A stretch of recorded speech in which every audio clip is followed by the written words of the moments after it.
Welcome back my dear student and friend. आज हम लोग फिर से 10th क्लास के भूगोल के भारत संसाधन एवं उपयोग का क नंबर चैप्टर प्राकृतिक संसाधन के बारे में पढ़ने वाले हैं। प्राकृतिक संसाधन, जैसे मैं भी क्या हूं, प्राकृतिक संसाधन हूं, क्योंकि प्रकृति के द्वारा क्या किया गया हूं, निर्माण किया गया हूं, या प्रकृति के द्वारा प्रदान किया गया हूं, या प्रकृति ने मुझे निःशुल्क प्रदान किया है, मेरे मम्मी पापा से कोई खर्च मेरे लिए नहीं लिया है, तो ये प्राकृतिक संसाधन कहलाता है। ऐसे ही आगे चल के हम लोग प्राकृतिक संसाधन बहुत सारे हैं, उन्हें बारीकी तरीके से एक एक कर हम लोग क्या करने वाले हैं, जानने वाले हैं। लेकिन प्राकृतिक संसाधन में मुख्य जो होते हैं वो चार होते हैं। मिट्टी होता है, जल होता है और वायु होता है, ये सभी चीजें, और एक शायद याद नहीं, लेकिन ये तीन मुख्य प्राकृतिक संसाधन जो हमारे जीवन में जीने के लिए मदद करते हैं रोजाना, यानी हर हमेशा इनके बिना जिंदगी हमारी असंभव है। क्या है? असंभव है, संभव नहीं है। यही प्राकृतिक संसाधन, यही सब चीजों के प्राकृतिक संसाधन के बारे में हम लोग जानने वाले हैं। हम लोगों ने जाना भारत में संसाधन है, भारत में संसाधन है और उसका उपयोग के बारे में जाने। लेकिन भारत में संसाधन एवं उपयोग का जो चैप्टर है वो प्राकृतिक संसाधन है। प्राकृतिक संसाधन के बारे में हम लोग जानने वाले। आपसे कोई भी पूछे प्राकृतिक संसाधन किसे कहते हैं, तो आप डायरेक्ट जवाब दे सकते हैं, प्राकृतिक संसाधन वो होते हैं जो प्रकृति के द्वारा निःशुल्क प्रदान किए जाते हैं, जिसे मानव अपनी आवश्यकताओं की पूर्ति के लिए क्या करता है, सदैव उपयोग करता है, उसे प्राकृतिक संसाधन कहता है। आप कहिएगा सर आपका सदैव उपयोग कौन करेंगे?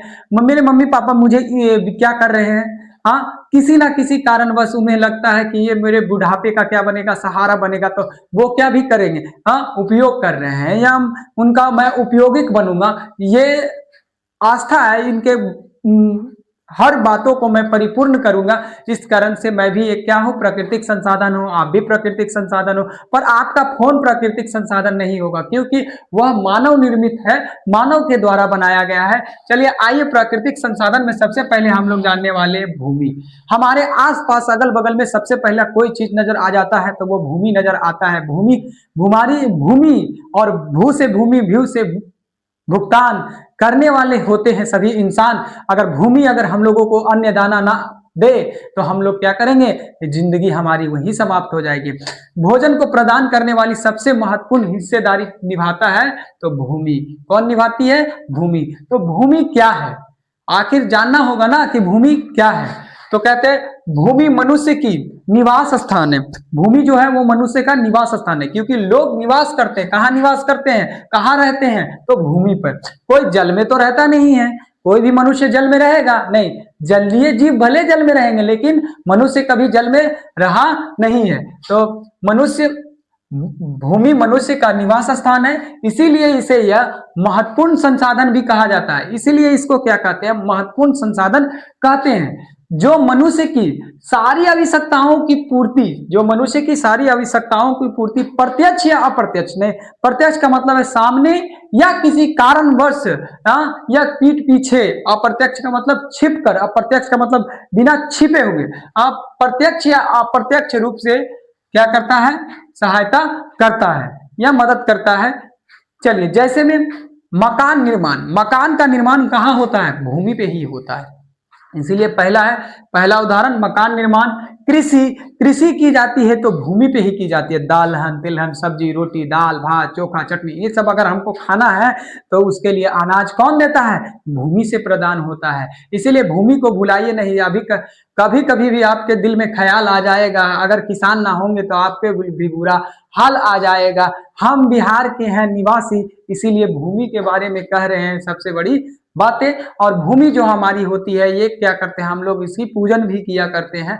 जैसे आप मकान निर्माण में सबसे पहले आप भूमि पूजन करते हैं, जिसी तरह फसलों का निर्माण, यानी फसल जब लगाते हैं तब भी हम लोग क्या करते हैं, उसके आशीर्वाद देते हैं, उनका चरण स्पर्श करते हैं। खेत में धान को लगाना है बाबू, तो सबसे पहले क्या होता है, जो कहते हैं में धूप बत्ती वगैरह और कपूर वगैरह जलाकर क्या किया जाता है, पहले उससे आशीर्वाद लिया जाता है।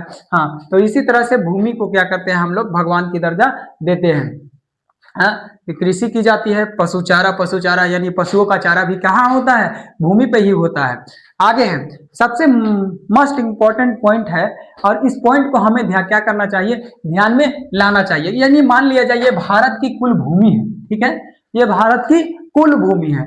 कुल भूमि का कितना प्रतिशत, 43%, कितना, 43%, ये मान लिया 43% है, ठीक है। ये क्या है, कुल भूमि का 43% क्या किया जाता है, इस पे कृषि की जाती है। क्या की जाती है, कृषि की जाती है। भारत की कुल भूमि है, लेकिन यहाँ पर क्या 43% यानी 43% क्या किया जाती है, कृषि किया जाता है।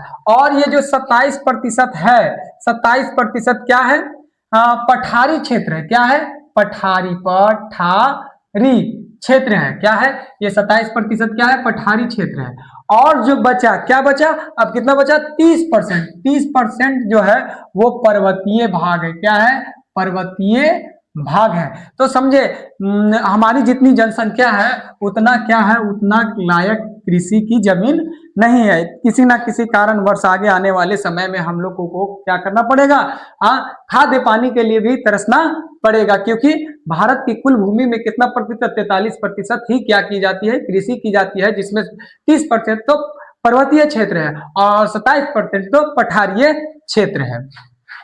आइए, मिट्टी किसे कहते हैं, आखिर मिट्टी कहते किसे हैं, तो कहता है भूपटल, यानी भूमि की सबसे ऊपरी सतह को क्या कहा जाता है, मिट्टी कहा जाता है। भूपरत की सबसे ऊपरी, भूपटल यानी भूपटल मतलब पृथ्वी, पृथ्वी का सबसे ऊपरी परत, जैसे ये हमारी पृथ्वी हो गई, और पृथ्वी का ये जो ऊपरी वाला परत है, इस परत को क्या कहते हैं, भूमि कहते हैं, ठीक है।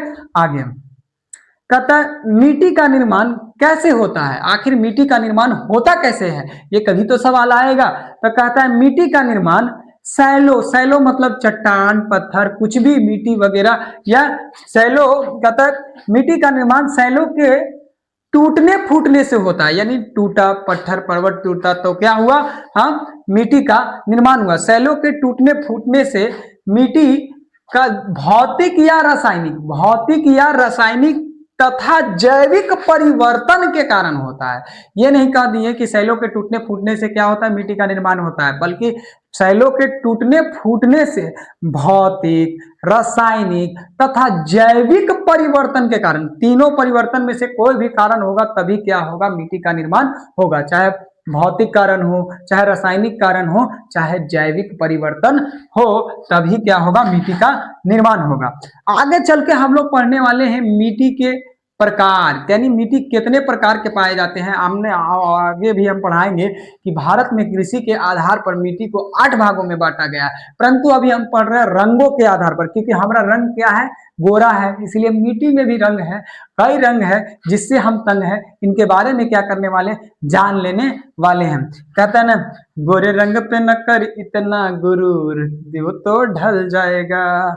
इसी बात पे हम क्या करें कि अब रंगों के आधार पर मिट्टी को जानने वाले हैं। उस गर्मी के लिए एकदम डायरेक्ट जो कहा जाता है, थोड़ा सा आ जाता है कि धूप में ना निकला करो रूप की रानी, गोरा रंग काला ना हो, मस्त मस्त आंखों से मधुरा न बरसा, कहीं मधुशाला में ताला न पड़ जाए। तो इसी तरह से रंग, हम लोग रंग भेद जो करते हैं, तो मिट्टियों के भी रंग भेद के आधार पर, रंगों के आधार पर, भेद नहीं, रंगों के आधार पर कितने भागों में बांटा गया है। तो मिट्टी को रंगों के आधार पर ना 4 भागों में बांटा गया है। हम लोग इंसान 2 रंग में बटे हुए हैं, लेकिन मिट्टी को 4 रंगों में बांट रखे हैं। कौन कौन, लाल मिट्टी, पीली मिट्टी, काली मिट्टी और भूरी मिट्टी। ये थी मिट्टी रंगों के आधार पर। हम लोग फिर इसके बाद क्या करेंगे, कृषि के आधार पर जानेंगे कि मिट्टी कितने प्रकार के होते हैं। उसके बाद हम लोग फिर से एक एक मिट्टी को क्या करेंगे, जानेंगे। जैसे लाल मिट्टी क्या होता है, लाल मिट्टी क्यों लाल होती है, लाल मिट्टी में क्या पाया जाता है, लाल मिट्टी में प्रमुख फसलें कौन कौन सी होती है, इन सभी चीजों को हम लोग बारीकी तरीके से धीरे धीरे धीरे जानने वाले हैं। बस हमारे चैनल को इधर से उधर फैलाइए और ज्यादा से ज्यादा सब्सक्राइबर बढ़ाइए, ताकि हम इसी तरह का वीडियो आप लोगों के लिए लाएं और यहाँ से तालियां बजाएं। आज के लिए धन्यवाद। ज्ञान पॉइंट 48 को चैनल को फैलाइए, लाइक, सब्सक्राइब एंड शेयर कीजिए, ताकि हमारी पहचान आपकी ज्ञान और मिल सके, ऐसा हम लोगों का एकजुट वाला बलिदान। चलिए, थैंक यू।